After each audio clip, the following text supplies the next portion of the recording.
We're about to flip everything we know about our own Milky Way galaxy completely on its side because there's new research suggesting that our own galaxy, the Milky Way, may have flipped 90 degrees on its side about a few billion years ago. This is a cosmic twist, and we'll tell you why. It's kind of cool with Sarah Rugheimer, an astrophysicist, a professor at the University of Edinburgh, and creator of the course Experiencing James Webb, The Invisible Universe Revealed. You can find that on the Great Courses. All right, Sarah, welcome into the show. Thanks for having me. Let's talk about this collision event 10 billion years ago. Let's talk about it, and it'll flip everything we know about our own galaxy. Okay, I'll stop. I'm going to stop. I'm not going to say that again, but it works. And it also is interesting, right? Because it makes you think about astrology and where the constellations are. Because those change, right? And those change a lot dramatically when you have a collision with a huge other galaxy and everything changes. So we should be a little, skeptical. Okay, good. Oh boy, okay. I was like, are we really? Did they really get to you, these astrologers? We should not believe the astrologers. In fact, one of my a little tangent on that, one of my favorite 60-minute clips is when they gave an astrology reading, the same one to everyone in the room. They all thought it was very personal, and it turned out it was from a serial killer. Yeah. The Zodiac? Yeah, I don't know. Something like that. Oh, no, there's a killer called the Zodiac Killer. Not important. Yeah. I thought you were going to be like, well, look, if people want to have fun with astrology, like, oh, this is funny to say. I try not to judge so much. But why? You have a problem with that too? I think it's fine if you know that it's nonsense and you just want to try to reflect on your life. All right. That's the way I take astrology. But what I'm linking it to the collision, we do have our galaxy was different, and our galaxy will be different in the future because we're going to collide with Andromeda in a few billion years too, right? So galaxy collisions happen all the time. Milky Way's changing all the time. The stars in the night sky are changing, and the constellations we have now will not be there forever. That's the summary of that. In space, when objects collide, we think of it as like very dramatic and very, very violent. We think of things smashing into black holes colliding, creating gravitational ripples throughout the fabric of the universe. But as I understand it, when galaxies collide, it's like very boring. Like if we were sitting here on Earth. Yeah, sure. You'll be fine. If we were on Earth watching Andromeda hit us, nothing would happen. We would just be eating popcorn, waiting for a big event that would never happen. It'll be a more beautiful night sky. So if you look at the simulations of Andromeda careening towards us, at some point you will see Andromeda in the night sky as this whole beautiful galaxy. And then all of the star formation that happens when the gas collides together, you'll have birth of new stars, all sorts of fun stuff. It'll look beautiful, but it won't damage any stars. Like no stars will collide with each other. Planetary systems largely will remain intact. Like the Earth and the sun will be there, just experiencing, I think, the most awesome night sky that you would ever imagine. And I wish I could be alive in a few billion years. And likewise, I wish I was alive 10 billion years ago when this sausage-like galaxy hit the Milky Way and tilted everything on its side. Is that the story? A sausage hit us and tilted us on its side? I feel like if you threw a sausage fast enough at my head, I'd fall over 90 degrees. So exactly. That's all the simulation instinct that you need to have. I think you've really did the sausage on the head there. But yes, so the sausage galaxy came in, and then the reorientation of the disk. Basically, our galaxy is composed of 100 billion stars. And when you have a collision of galaxies, it kind of merges, right? And you collect these more stars. So we've gobbled up a bunch of galaxies. The Milky Way has gobbled up a bunch of galaxies over its time. But this particular collision seems to have tilted us 90 degrees from where we were.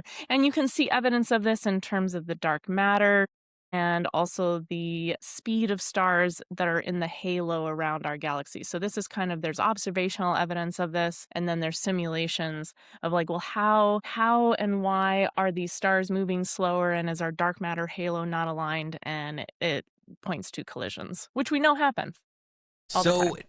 Do we still not know a lot about how galaxies form? Is this like one frontier in astronomy where we kind of, the lay people think that the astronomers really understand everything, but early galaxy formation is still kind of a little bit unclear to us? especially early universe galaxy formation. I think this is where James Webb is providing a lot of cool new information. These early galaxies seem to be a bit more mature earlier than we would have thought. So there's some interesting mysteries that I think we're getting more data on right now. And so it's a good time to be in the industry of how do galaxies form in the early universe. But like the basic picture of stellar formation and these stars come together and form galaxies is fairly well understood. So the universe throws a sausage at us a few billion years ago. I imagine then we were one of these brilliant spiral galaxies, just like we are now. You know, Absolutely. the classic. Yep. I feel like if you were to look at a picture of a galaxy, the greatest odds are someone's going to show you a spiral galaxy. It's like the most common. You'd think that it would mess with the spirals. Why wouldn't something hitting us have messed with the spirals? Yeah, so as I said, we've gobbled up a lot of galaxies, and it is expected, you are correct, it is expected at some point those galaxy collisions, if you collide with a big enough object, it does disrupt everything. So when we collide with Andromeda, it's thought we won't be a spiral after that. Andromeda and Milky Way will form Milkomeda, as they call it. Milkomeda. I like it. And it'll be a big spherical galaxy, which will be a lot more boring, quite frankly. But yeah, so Andromeda is similar in size to the Milky Way. So our two galaxies colliding will fundamentally change our spiral structure. But when we gobble up these smaller galaxies, it's fine. You know, we still have our spirals. It's just wild to me that gobbling it up can have such an effect on our tilt, but not such an effect on like the structure, if that makes sense. Yeah, I mean, I think this all boils down to angular momentum and it always does. That's what you always say on the show. It all boils down to angular momentum. That's what my mother used to say when I was a kid too. But is that like the life lesson that you've carried with you all these years? No, my mom doesn't know what angular momentum is. She studied like the social sciences and stuff. Come on. Look, first of all, Milkomeda, that sounds like chocolate milk for space nerds. You should patent that and yeah. I mean, someone's already claimed that name, and hopefully their papers will be cited in 5 billion years, should anyone be around. Now, I don't know. Is it really that we don't know so much about our own galaxy and we're still discovering kind of dramatic things? Like, it seems like the whole galaxy tilting on its side is a pretty dramatic finding. And we should have known that by now. Well, I think we knew things like why. Well, first off, yes, we're finding new information with telescopes like Gaia, and that is pointing us to these facts that don't quite make sense, right? So the fact that the stars in our halo are moving a little slower, the dark matter is not quite aligned where we think it would. So we get more information and we're like, something's weird. And then they look into that. So I think it's with science, you get better tools, better measuring sticks, so to speak. And then that allows you to examine more deep questions. So let's think about like the Earth not being flat, which hopefully everyone knows. Not everyone, but hopefully most people know. Now, first you say I can't believe in astrology, and now you're saying I can't believe the Earth is flat, Sarah? No.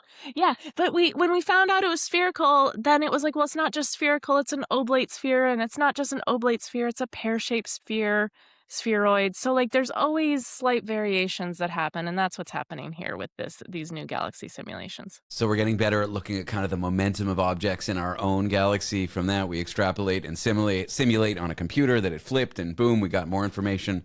Maybe we'll find out it flipped a whole 360 degrees. Who knows? Well, and they're trying to make observational predictions. So this isn't yet fully sorted out, so they're trying to say, okay, if this happened, what else can we look for? And can we find other observational evidence of this event?